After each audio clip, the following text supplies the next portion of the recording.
bienvenue sur cette chaîne. On est de retour avec Lucas pour une nouvelle vidéo. Aujourd'hui, on va parler de la cosmétique naturelle versus la cosmétique chimique dite conventionnelle. Bonjour à tous.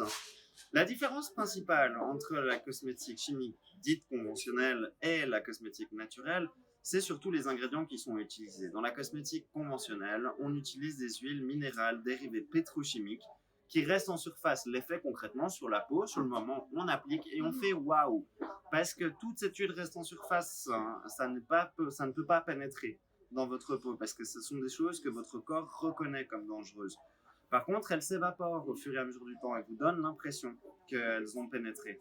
La cosmétique naturelle, elle, utilise de bonnes huiles végétales qui, elles seules, peuvent avoir un effet concrètement sur votre peau et puis surtout qui vont vraiment vous permettre d'atteindre les objectifs que vous vous fixez. Et une question qui revient assez fréquemment, est-ce que le bio est plus cher que le non bio? Ah, merci. Alors oui, le bio s'avère souvent plus cher que le non bio. Maintenant, pas forcément pour ce qui est de la cosmétique. En cosmétique, ce qui définit le prix, c'est la concentration en principes actifs, parce que c'est les principes actifs qui sont coûteux. Donc, c'est sûr que quand on met presque de l'eau dans un produit, on a un produit qui est peu efficace à la fin, mais qui est aussi vraiment très peu coûteux.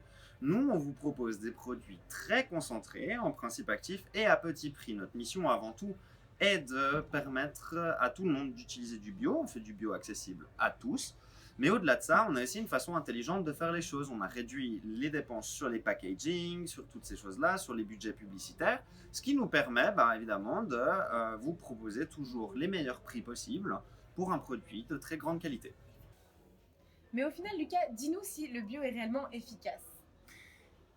Ma foi, oui, le bio est réellement efficace. Comme je l'ai dit un petit peu plus tôt, c'est la concentration en principe actif qui va définir l'efficacité. Un produit très concentré sera beaucoup plus efficace qu'un produit peu concentré. Maintenant, il n'y a pas que ça. Il y a aussi le choix des ingrédients. Des ingrédients de qualité vous fournissent des principes actifs de qualité. Encore une fois, c'est une question de logique et de bon sens à ce niveau-là.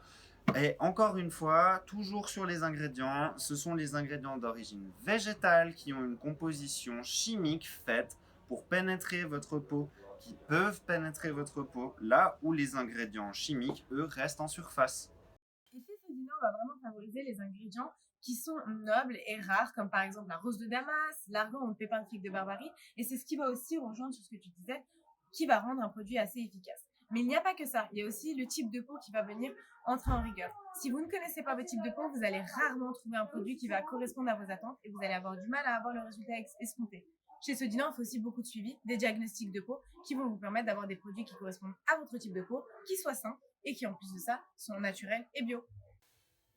En tout cas, merci de nous avoir suivis et j'espère qu'on a répondu à toutes vos questions. Si jamais, n'hésitez pas à nous poser les questions en commentaire. Et si vous voulez en savoir plus, il y a aussi l'article du blog qui sera mis en barre d'infos. À bientôt!